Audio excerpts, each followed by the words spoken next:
آریوالا road پاک پتن انسانی جانوں کا قاتل ثابت ہونے لگا۔ ایکسیڈنٹ کی زد میں زخمی اور اموات کی تعداد میں بڑھتا ہوا اضافہ۔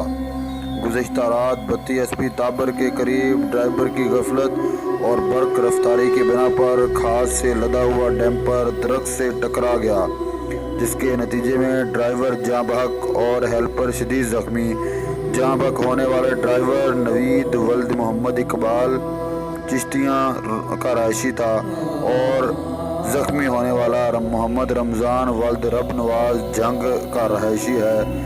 درخت کے گرنے کی وجہ سے روڈ بلاک ہو گیا۔ ریسکیو 1122 کی ٹیموں نے بروقت کارروائی کرتے ہوئے زخمیوں کو طبی امداد کے لیے DHQ منتقل کیا اور روڈ سے درخت کو ہٹا کر ٹریفک کو بحال کر دیا۔